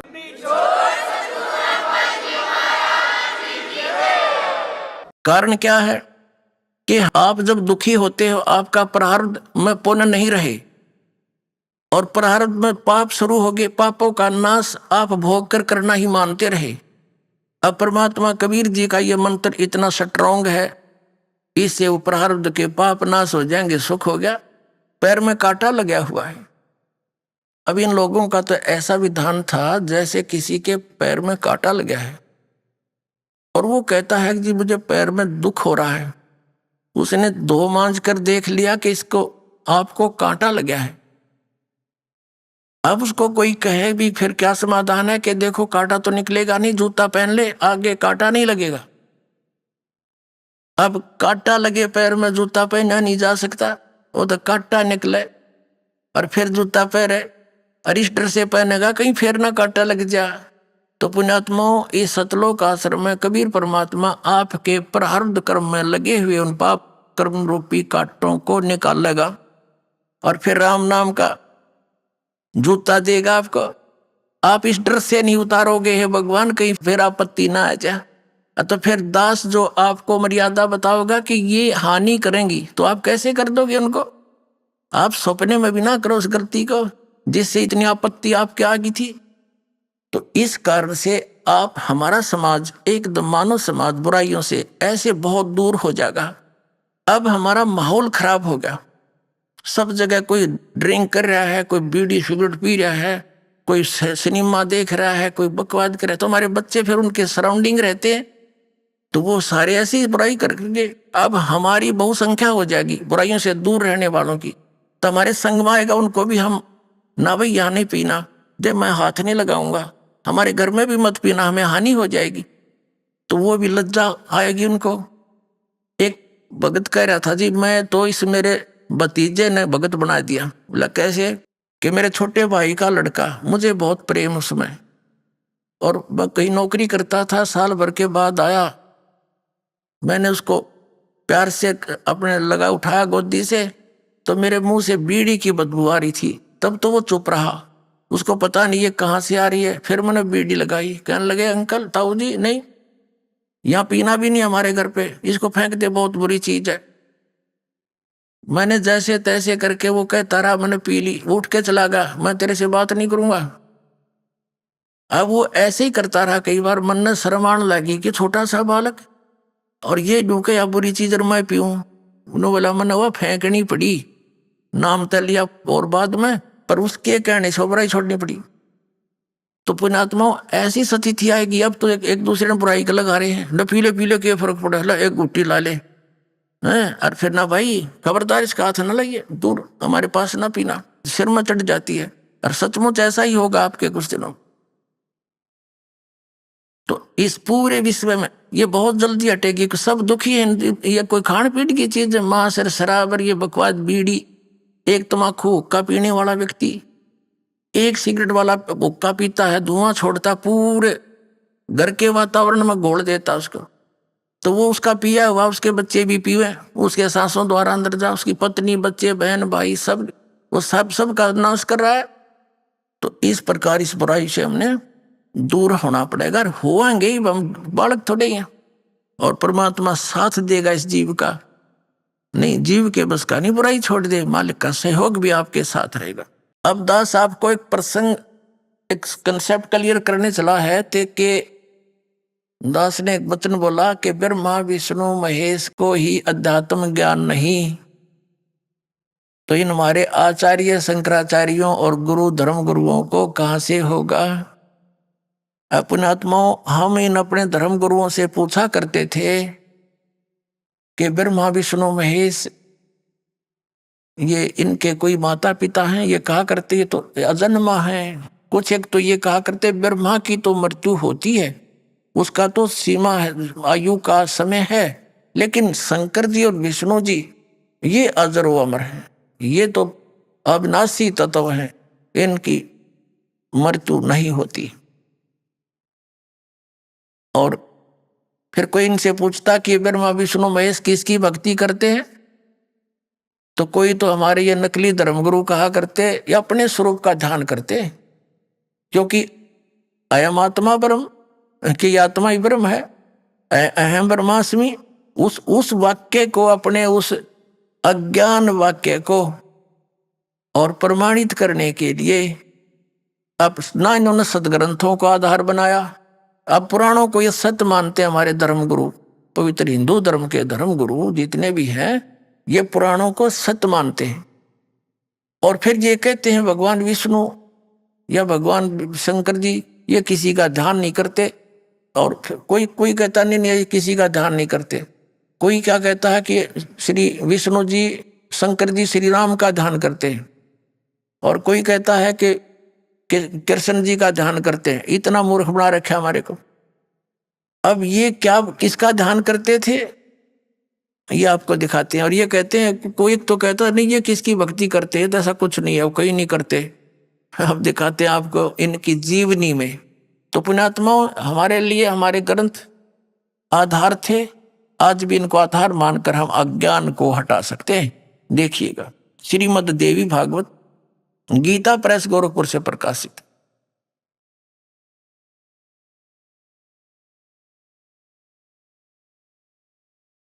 संक्षिप्त श्रीमद् देवी भागवत यानी देवी पुराण, संपादक हनुमान प्रसाद पोदार, चिमनलाल गोस्वामी। और ये गीता प्रेस गोरखपुर से प्रकाशित है और वहीं से मुद्रित है। मुद्रक प्रकाशक है मुद्रक गीता प्रेस गोरखपुर, गोविंद वन कार्यालय, कोलकाता का संस्थान। ये इनके फोन और फैक्स नंबर है। यहां देखिएगा, हम इसको पढ़ेंगे 30 पहला स्कंद और संक्षिप्त देवी भागवत 28 पृष्ठ से। ये व्यास जी और नारद जी की वार्ता हो रही है। नारद जी ने कहा, महाभाग व्यास जी, तुम इस विषय में जो पूछ रहे हो ठीक ही प्रश्न मेरे पिताजी ने यानी श्री ब्रह्मा जी ने भगवान श्री हरि से किया था, विष्णु जी से किया था। अभी आपने सुने संत रामपाल जी महाराज के मंगल प्रवचन। आइए अब सुनते हैं संत रामपाल जी महाराज से नाम दीक्षा लेकर सतभक्ति करके अद्भुत लाभ प्राप्त करने वाले अनुयायी के विचार। नमस्कार। नमस्कार सर। ਕੀ ਨਾਮ ਹੈ ਜੀ ਤੁਹਾਡਾ? सर जी मेरा नाम संजीव कुमार शर्मा, पिंड सड़वा, तहसील बलाचौर, जिला नवांशहर ਦਾ ਰਹਿਣੇ ਵਾਲਾ। ਵੈਸੇ ਅੱਜ ਕੱਲ੍ਹ ਮੈਂ ਐਡੀਲੇਟ ਆਸਟ੍ਰੇਲੀਆ ਵਿੱਚ ਹੈ। ਸੰਜੀਵ ਕੁਮਾਰ ਜੀ, ਸੰਤ ਰਾਮਪਾਲ ਜੀ ਮਹਾਰਾਜ ਜੀ ਤੋਂ ਨਾਮ ਉਪਦੇਸ਼ ਲੈਣ ਤੋਂ ਪਹਿਲਾਂ ਤੁਸੀਂ ਕਿਹੜੀ ਭਗਤੀ ਕਰਦੇ ਸੀ? ਸੰਤ ਰਾਮਪਾਲ ਜੀ ਮਹਾਰਾਜ ਜੀ ਤੋਂ ਉਪਦੇਸ਼ ਲੈਣ ਤੋਂ ਪਹਿਲਾਂ ਅਸੀਂ ਜਿਸ ਤਰ੍ਹਾਂ ਕਿ ਸਾਰੀਆਂ ਪਰੰਪਰਾਗਤ ਸਾਧਨਾਵਾਂ ਕਰਦੇ ਸੀ। ਹਿੰਦੂ ਧਰਮ ਦੇ ਵਿੱਚ, ਖਾਸ ਕਰ ਬ੍ਰਾਹਮਣ ਧਰਮ ਦੇ ਜਾਤ ਦੇ ਵਿੱਚ ਜਾਤ ਹੋਣ ਕਰਕੇ ਵਰਤ ਹੋਣ ਕਰਕੇ ਅਸੀਂ ਦੇਵੀ ਦੇਵਤਿਆਂ ਦੀ ਪੂਜਾ ਕਰਦੇ ਸੀ। ਹਰੇਕ ਜਗ੍ਹਾ ਆਉਣਾ ਜਾਣਾ, ਮੰਦਰ, ਮਸਜਿਦ, ਗੁਰਦੁਆਰੇ, ਨੈਣਾ ਦੇਵੀ ਜਾਣਾ, ਜਵਾਲਾ ਜੀ ਜਾਣਾ, ਚਿੰਤਪੁਰਨੀ, ਬਾਲਾ ਜੀ ਜਾਣਾ, ਉਸ ਤੋਂ ਬਾਅਦ ਸਿੱਧੀ ਵਿਨਾਇਕ ਮੰਦਰ, ਇਸ ਤੋਂ ਇਲਾਵਾ ਸਾਈਂ ਬਾਬਾ, ਲਗਭਗ ਹਰੇਕ ਜਗ੍ਹਾ ਆਉਂਦੇ ਜਾਂਦੇ ਸੀ। ਉਸ ਤੋਂ ਬਾਅਦ ਮੈਂ 1991 ਦੇ ਵਿੱਚ ਮੇਰਾ ਝੁਕਾਅ ਰਾਧਾ ਸਵਾਮੀ ਸਤਸੰਗ ਵਿਆਸਵਾਲ ਹੋ ਗਿਆ, ਅਤੇ ਉਸ ਤੋਂ ਬਾਅਦ 2013 ਤੱਕ ਉੱਥੇ ਜਾਂਦੇ ਰਹੇ ਅਤੇ ਉਹਨਾਂ ਤੋਂ ਨਾਮ ਵੀ ਲਿਆ ਹੋਇਆ ਸੀ। ਫਿਰ ਸੰਤ ਰਾਮਪਾਲ ਜੀ ਮਹਾਰਾਜ ਜੀ ਦੀ ਸ਼ਰਨ ਦੇ ਵਿੱਚ ਕਿਵੇਂ ਆਏ? ਸੰਤ ਰਾਮਪਾਲ ਜੀ ਮਹਾਰਾਜ ਜੀ ਸ਼ਰਨ ਵਿੱਚ ਇਸ ਤਰ੍ਹਾਂ ਆਏ ਜੀ ਕਿ ਮੈਂ ਫੌਜ ਵਿੱਚ ਨੌਕਰੀ ਕਰਦਾ ਸੀ। ਉਸ ਵੇਲੇ ਮਣੀਪੁਰ ਦੇ ਵਿੱਚ ਸੀਸੀਪੁਰ ਜਗ੍ਹਾ, ਚੂੜਾ ਚਾਂਦਪੁਰ ਜਗ੍ਹਾ ਕਹਿੰਦੇ ਉਸ ਨੂੰ। ਉੱਥੇ ਨੌਕਰੀ ਦੇ ਦੌਰਾਨ ਮੇਰੇ ਨਾਲ ਸਾਡੇ ਇੱਕ ਬਾਬੂ ਸੀ ਜਤਿੰਦਰ ਹੁੱਡਾ, ਅਤੇ ਇੱਕ ਇਲੈਕਟ੍ਰੀਸ਼ੀਅਨ ਦਾ ਕੰਮ ਕਰਦੇ ਸੀ ਸਤਿੰਦਰ ਭਗਤ ਜੀ। ਇਹ ਦੋਨੋਂ ਸਾਡੇ ਕੰਟੈਕਟ ਵਿੱਚ ਆਏ। ਇਹਨਾਂ ਦੇ ਨਾਲ ਕਈ ਵਾਰ ਚਰਚਾ ਹੁੰਦੀ। ਇਹਨਾਂ ਨੇ ਮੈਨੂੰ ਪੁੱਛਿਆ ਕਿ ਤੁਸੀਂ ਕੀ ਕਰਦੇ ਹੋ, ਤਾਂ ਮੈਂ ਦੱਸਿਆ ਕਿ ਅਸੀਂ ਤਾਂ ਰਾਧਾ ਸਵਾਮੀ ਸਤਸੰਗ ਬਿਆਸ ਨੂੰ ਮੰਨਦੇ ਆ। ਤਾਂ ਇਹਨਾਂ ਨੇ ਕਿਹਾ ਕਿ ਤੁਹਾਡਾ ਗੁਰੂ ਪੂਰਾ ਨਹੀਂ ਹੈ। ਇਹ ਗੱਲ ਮੇਰੇ ਬਹੁਤ ਹਿੱਟ ਕਰ ਗਈ, ਅਤੇ ਉਦੋਂ ਅਸੀਂ ਵੀ ਆਪਣੇ ਆਪ ਨੂੰ ਬਹੁਤ ਸਮਝਦੇ ਕਿ ਸਾਨੂੰ ਪਤਾ ਨਹੀਂ ਕਿੰਨਾ ਕੁ ਗਿਆਨ ਆ। ਮੈਂ ਸਿਰਫ ਇਸੇ ਹੰਕਾਰ ਵਸ ਸਿਰਫ ਸੰਤ ਰਾਮਪਾਲ ਮਹਾਰਾਜ ਦਾ ਸਤਸੰਗ ਸੁਣਨਾ ਸ਼ੁਰੂ ਕੀਤਾ ਕਿ ਮੈਂ ਵੀ ਝਾੜਾ ਲੈ ਕੇ ਦੇਖਦਾ ਕਿ ਸੰਤ ਰਾਮਪਾਲ ਜੀ ਮਹਾਰਾਜ ਜੀ ਦੇ ਕੁਛ ਹੈ ਕਿ ਐਵੇਂ ਗੱਪਾਂ ਮਾਰੀ ਜਾਂਦੇ ਆ। ਇਸ ਕਰਕੇ ਫਿਰ ਲਗਭਗ 8 ਮਹੀਨੇ ਤੋਂ ਜ਼ਿਆਦਾ ਰੋਜ਼ 3-4 ਘੰਟੇ ਸਤਸੰਗ ਸੁਣਦਾ ਰਿਹਾ। 8 ਮਹੀਨੇ ਬਾਅਦ ਫਿਰ 23 ਫਰਵਰੀ 2013 ਨੂੰ ਸੰਤ ਰਾਮਪਾਲ ਜੀ ਮਹਾਰਾਜ ਜੀ ਤੋਂ ਮੰਤਰ ਲਿਆ ਜੀ। ਸੰਤ ਰਾਮਪਾਲ ਜੀ ਮਹਾਰਾਜ ਜੀ ਤੋਂ ਨਾਮ ਉਪਦੇਸ਼ ਲੈਣ ਤੋਂ ਬਾਅਦ ਤੁਹਾਨੂੰ ਕੀ ਲਾਭ ਹੋਏ? ਵੈਸੇ ਤਾਂ ਬਹੁਤ ਅਨੇਕਾਂ ਲਾਭ ਰੋਜ਼ ਹੀ ਹੁੰਦੇ ਆ। ਤੁਹਾਨੂੰ ਸਿਰਫ ਮੈਂ 2-4 ਲਾਭ ਮੋਟੇ-ਮੋਟੇ ਦੱਸ ਸਕਦਾ ਜੀ। ਜਿਸ ਤਰ੍ਹਾਂ ਕਿ ਮੇਰਾ ਲੜਕਾ ਪੜ੍ਹਨ ਦੇ ਵਿੱਚ ਨੋਰਮਲ ਐਵਰੇਜ ਸੀਗਾ, ਪਰ ਪਰਮਾਤਮਾ ਦੀ ਦਇਆ ਦੇ ਨਾਲ ਜਦੋਂ +2 ਦਾ ਰਿਜ਼ਲਟ ਆਇਆ ਤਾਂ ਉਹਦੇ ਨੰਬਰ ਵੀ 87% ਮੈਡੀਕਲ ਦੇ ਵਿੱਚੋਂ ਆਏ, ਅਤੇ ਅੱਜ ਕੱਲ੍ਹ ਉਹ ਆਸਟ੍ਰੇਲੀਆ ਦੇ ਵਿੱਚ bachelor of nursing the degree ਕਰ ਰਿਹਾ। ਇਸ ਤੋਂ ਇਲਾਵਾ ਮੇਰੀ ਲੜਕੀ ਦੀ ਸ਼ੁਰੂ ਤੋਂ ਚਾਹੁੰਦੀ ਸੀ ਕਿ ਮੈਂ ਡਾਕਟਰ ਬਣਾ, ਅਤੇ ਅਸੀਂ ਖਰਚੇ ਨੂੰ ਦੇਖ ਕੇ ਥੋੜ੍ਹਾ ਡਰਦੇ ਸੀਗੇ। ਆਪਾਂ ਉਸ ਦੀ ਫਾਈਲ ਬਾਹਰ ਦੇ ਲਈ ਤਿਆਰ ਕਰ ਲਈ, ਸਾਰਾ ਕੁਛ ਤਿਆਰ ਕਰ ਲਿਆ, ਪਰ ਉਹਦੀ ਦਿਲੀ ਇੱਛਾ ਨਹੀਂ ਸੀਗੀ ਕਿ ਮੈਂ ਬਾਹਰ ਜਾਵਾਂ। ਜਿਸ ਤਰ੍ਹਾਂ ਕਿ ਇੱਕ ਪਰਮਾਤਮਾ ਦੀ ਬਾਣੀ ਆਉਂਦੀ ਹੈ ਕਿ ਕਲਪੇ ਕਾਰਨ ਕੌਣ ਹੈ, ਕਰ ਇੱਛਾ ਨਹੀਂ ਕਾਮ, ਮਨ ਇੱਛਾ ਫਲ ਪਾਵੇਗਾ ਜਾਂ ਪੜ੍ਹੇ ਮੇਰੇ ਤੇ ਕਾਮ।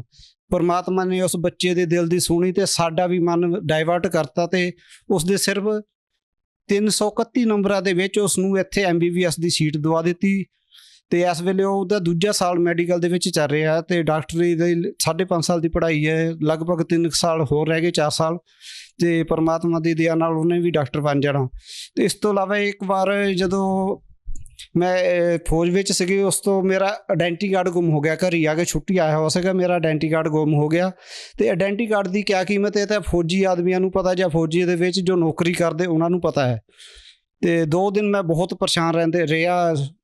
ਕਦੇ ਨਾ ਰਾਤ ਨੂੰ ਨੀਂਦ ਆਵੇ, ਨਾ ਨਿਤਨੇਮ ਹੋਇਆ ਪੂਰਾ, ਕਿ ਇਹ ਤਾਂ ਮੇਰੇ ਨਾਲ ਬਹੁਤ ਜਾ ਕੇ ਬੁਰੀ ਹੋਣੀ, ਬੇਇੱਜ਼ਤੀ ਬਹੁਤ ਹੋਣੀ ਹੈ। ਉੱਥੇ ਜਾ ਕੇ ਉਹਨਾਂ ਨੇ ਕਹਿਣਾ ਤੂੰ ਇੱਕ ਆਇਡੈਂਟੀ ਕਾਰਡ ਨਹੀਂ ਸੰਭਾਲ ਸਕਿਆ, ਤੁਸੀਂ ਬਾਕੀ ਫੌਜ ਦੇ ਵਿੱਚ ਤੁਸੀਂ ਹੋਰ ਸੇਵਾ ਕਿਆ ਕਰੋਗੇ, ਇਹੋ ਜਿਹਾ ਤੁਸੀਂ ਹੋਰ ਦੇਸ਼ ਦੀ ਰਾਖੀ ਕਿਆ ਕਰੋਗੇ। ਤੇ ਇਸ ਤੋਂ ਮੈਂ ਬਹੁਤ ਦੁਖੀ ਹੋ ਗਏ, ਗੁਰੂ ਜੀ ਦੇ ਅੱਗੇ ਜਾ ਕੇ ਪ੍ਰਾਰਥਨਾ ਕੀਤੀ ਕਿ ਹੇ ਗੁਰੂ ਜੀ ਮੈਂ ਤਾਂ ਬਹੁਤ ਦੁਖੀ ਹੈ, ਤੇ 2-3 ਦਿਨ ਹੋ ਗਏ ਭਗਤੀ ਵੀ ਨਹੀਂ ਹੋਈ। ਜੇ ਇਸੇ ਤਰ੍ਹਾਂ ਟੈਨਸ਼ਨ ਰਹੀ ਤਾਂ ਮੈਂ ਤਾਂ ਬਹੁਤ ਭਗਤੀ ਦਾ ਲੋਸ ਹੋ ਜਾਊਗਾ। ਗੁਰੂ ਜੀ ਹੁਣ ਤੁਸੀਂ ਸੰਭਾਲੋ, ਮੇਰੇ ਹੱਥ ਖੜੇ ਆ। ਹਜੇ ਮੈਂ ਇਸ ਤਰ੍ਹਾਂ ਪ੍ਰਾਰਥਨਾ ਕਰ ਹੀ ਰਿਹਾ ਸੀ ਕਿ ਉਦੋਂ ਤੱਕ ਮੇਰਾ ਗੇਟ ਖੜ ਗਿਆ, ਇੱਕ ਬੰਦਾ ਆਇਆ ਤੇ ਉਹ ਕਹਿੰਦਾ ਕਿ ਤੇਰਾ ਕਿਤੇ ਆਇਡੈਂਟੀ ਕਾਰਡ ਗੁਆਚਿਆ? ਮੈਂ ਕਿਹਾ ਹਾਂਜੀ। ਕਹਿੰਦਾ ਲਾ ਫੜ ਜੀ ਤੇਰਾ ਆਇਡੈਂਟੀ ਕਾਰਡ। ਪਰਮਾਤਮਾ ਨੇ ਹੱਥੋਂ ਹੱਥ ਉਸੇ ਟਾਈਮ ਮੇਰੀ ਪ੍ਰੋਬਲਮ ਦੂਰ ਕਰਤੀ। ਇਸ ਤੋਂ ਇਲਾਵਾ ਜੀ ਅਸਲੀ ਜਿਹੜਾ ਲਾਭ ਤਾਂ ਜੀ ਪਰਮਾਤਮਾ ਦੀ ਭਗਤੀ ਦਾ ਮਿਲਿਆ, ਜਿਹਦੇ ਨਾਲ ਅਸੀਂ ਸੱਤ ਨਾਮ ਤੇ ਸਾਰਨਾਮ ਦੇ ਲਾ ਕੇ ਅਸੀਂ 84 ਦੀ ਕੱਟ ਕੇ ਆਪਣਾ ਮੋਕਸ਼ ਪ੍ਰਾਪਤ ਕਰ ਸਕਦੇ ਆ ਜੀ। ਸੰਜੀਵ ਜੀ, ਜਿੱਦਾਂ ਤੁਸੀਂ ਦੱਸਿਆ ਵੀ ਸੰਤ ਰਾਮਪਾਲ ਜੀ ਮਹਾਰਾਜ ਤੋਂ ਨਾਮ ਲੈਣ ਤੋਂ ਪਹਿਲਾਂ ਤੁਸੀਂ ਸਭ ਜਗ੍ਹਾ ਜਾਂਦੇ ਸੀ, ਦੇਵੀ ਦੇਵਤਿਆਂ ਦੀ ਪੂਜਾ ਕਰਦੇ ਸੀ, ਬ੍ਰਹਮਾ ਵਿਸ਼ਨੂੰ ਮਹੇਸ਼ ਇਹਨਾਂ ਦੀ ਭਗਤੀ ਕਰਦੇ ਸੀ। ਕੀ ਸੰਤ ਰਾਮਪਾਲ ਜੀ ਮਹਾਰਾਜ ਜੀ ਦੀ ਸ਼ਰਨ ਦੇ ਵਿੱਚ ਆਉਣ ਤੋਂ ਬਾਅਦ ਇਹਨਾਂ ਦੇਵੀ ਦੇਵਤਿਆਂ ਨੂੰ ਸੰਤ ਰਾਮਪਾਲ ਜੀ ਮਹਾਰਾਜ ਜੀ ਨੇ ਛੁਡਵਾ ਦਿੱਤਾ ਤੁਹਾਡੇ ਕੋਲੋਂ? ਨਹੀਂ ਜੀ, ਇਹ ਬਿਲਕੁਲ ਗਲਤ ਹੈ। ਸੰਤ ਰਾਮਪਾਲ ਜੀ ਮਹਾਰਾਜ ਨੇ ਬਿਲਕੁਲ ਸ਼ਾਸਤਰ ਦੇ ਅਨੁਕੂਲ ਭਗਤੀ ਦਿੰਦੇ। ਜਿਹੜਾ ਪਹਿਲਾ ਮੰਤਰ ਦਿੰਦੇ ਉਹ ਇਹਨਾਂ ਦੇਵੀ ਦੇਵਤਿਆਂ ਦੀ ਸਾਧਨਾ ਦਿੰਦੇ ਆ। ਗੁਰੂ ਜੀ ਨੇ ਸ਼ਾਸਤਰ ਦੇ ਅਨੁਕੂਲ ਇਹਨਾਂ ਦੀ ਸਾਨੂੰ ਸਾਧਨਾ ਦਿੱਤੀ, ਅਸੀਂ ਰੋਜ਼ ਇਹਨਾਂ ਦੇ ਮੰਤਰ ਕਰਦੇ ਆ। ਇਸ ਤੋਂ ਬਾਅਦ ਗੁਰੂ ਜੀ ਸਤਨਾਮ ਦਿੰਦੇ, ਉਸ ਤੋਂ ਬਾਅਦ ਸਾਰਨਾਮ ਦਿੰਦੇ ਆ ਜੀ। ਸੰਜੀਵ ਜੀ, ਜਿਸ ਤਰ੍ਹਾਂ ਤੁਸੀਂ ਦੱਸਿਆ ਵੀ 8 ਮਹੀਨੇ ਤੁਸੀਂ ਲਗਾਤਾਰ ਸੰਤ ਰਾਮਪਾਲ ਜੀ ਮਹਾਰਾਜ ਜੀ ਦਾ ਸਤਸੰਗ ਸੁਣਿਆ, ਔਰ ਤੁਸੀਂ ਸਤਸੰਗ ਸੁਣਨਾ ਇਹ ਸੋਚ ਕੇ ਸ਼ੁਰੂ ਕੀਤਾ ਸੀ ਕਿ ਮੈਂ ਇਹਨਾਂ ਦੇ ਗਿਆਨ ਨੂੰ ਪਰਖਾਂਗਾ, ਜਦੋਂ ਕਿ ਤੁਸੀਂ ਲੰਬੇ ਸਮੇਂ ਤੋਂ ਰਾਧਾ ਸਵਾਮੀ ਸਤਸੰਗ ਬਿਆਸ ਦੇ ਨਾਲ ਜੁੜੇ ਹੋਏ ਸੀ। ਉੱਥੇ ਜਿਹੜਾ ਕਾਫੀ ਵੱਡਾ ਡੇਰਾ ਹੈਗਾ, ਵੱਡੇ ਵੱਡੇ ਉਹਨਾਂ ਦੇ ਸਤਸੰਗ ਹਾਲ ਹੈਗੇ, ਹਰ ਸ਼ਹਿਰ ਦੇ ਵਿੱਚ ਸਤਸੰਗ ਹੋ ਰਿਹਾ। ਫਿਰ ਤੁਸੀਂ ਸੰਤ ਰਾਮਪਾਲ ਜੀ ਮਹਾਰਾਜ ਜੀ ਦੇ ਸਤਸੰਗ ਦੇ ਵਿੱਚ ਇਹੋ ਜਿਹਾ ਕੀ ਪਾਇਆ ਕਿ ਜਿਸ ਨੇ ਤੁਹਾਡੇ ਹਿਰਦੇ ਨੂੰ ਪਰਿਵਰਤਨ ਕਰ ਦਿੱਤਾ, ਜਿਸ ਦੇ ਨਾਲ ਤੁਸੀਂ ਉਹ ਸਾਧਨਾ ਛੱਡ ਕੇ ਸੰਤ ਰਾਮਪਾਲ ਜੀ ਮਹਾਰਾਜ ਜੀ ਦੀ ਸ਼ਰਨ ਵਿੱਚ ਆ ਗਏ? ਸਭ ਤੋਂ ਪਹਿਲਾਂ ਗੱਲ ਤਾਂ ਇਹ ਕਿ ਜਿਹੜਾ ਰਾਧਾ ਸਵਾਮੀ ਸਤਸੰਗ ਵਿਆਸ ਵਾਲੇ ਨਾਮ ਦਿੰਦੇ ਉਹ ਤਾਂ ਗਟਰਮੈਨ ਦੇ ਵਿੱਚ ਲਿਖਿਆ ਕਿ ਉਹ ਸਾਰੇ ਨਾਮ ਕਾਲਦੇ ਹੈ। ਇਸ ਤੋਂ ਇਲਾਵਾ ਇਹ ਸ਼ਾਸਤਰ ਦੇ ਅਨੁਕੂਲ ਨਹੀਂ ਹੈ, ਨਾ ਇਹਨਾਂ ਕੋਲ ਸਤਨਾਮ ਹੈ, ਨਾ ਹੀ ਸਾਰਨਾਮ ਹੈ। ਕਿਉਂਕਿ ਮੈਂ ਇਹਨਾਂ ਦਾ ਬਹੁਤ ਕਿਤਾਬਾਂ ਪੜ੍ਹੀਆਂ, ਉਹਦੇ ਵਿੱਚ ਲਿਖਦੇ ਕਿ ਸਾਰਨਾਮ ਵੀ ਉਹੀ ਹੈ, ਸਤਨਾਮ ਵੀ ਉਹੀ ਹੈ, ਸਾਰ ਸ਼ਬਦ ਵੀ ਉਹੀ ਹੈ। ਪਰ ਜਦੋਂ ਕਿ ਇਹ ਸੰਤ ਰਾਮਪਾਲ ਜੀ ਮਹਾਰਾਜ ਦੇ ਜਦੋਂ ਅਸੀਂ ਸਤਸੰਗ ਸੁਣਦੇ ਉਸ 'ਚ ਪਤਾ ਲੱਗਦਾ ਕਿ ਪ੍ਰਥਮ ਮੰਤਰ ਹੋਰ ਹੈ, ਸਤਨਾਮ ਹੋਰ ਹੈ, ਸਾਰਨਾਮ ਹੋਰ ਹੈ, ਤੇ ਪੂਰਨ ਪਰਮਾਤਮਾ ਕਬੀਰ ਸਾਹਿਬ ਹੈ, ਉਹ ਸਹਿ ਸਰੀਰ ਹੈ।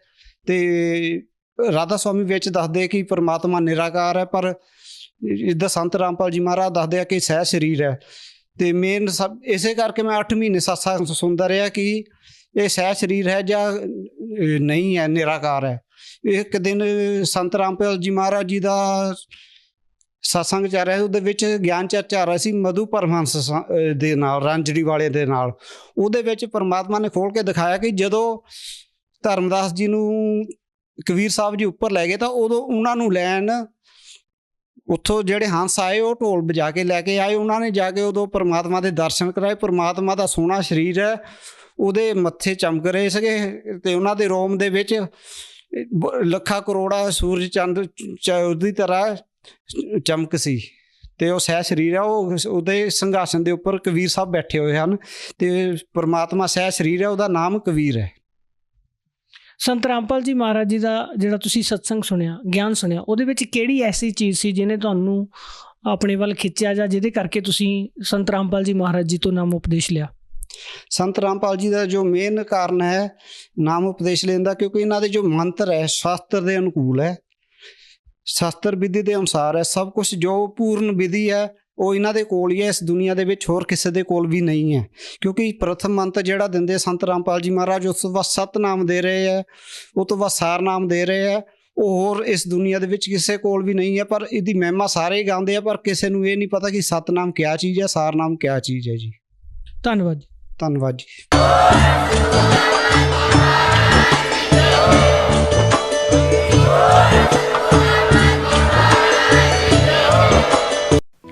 आप सुन रहे थे जगत गुरु तत्वदर्शी संत रामपाल जी महाराज के मंगल प्रवचन। अधिक जानकारी के लिए संपर्क करें।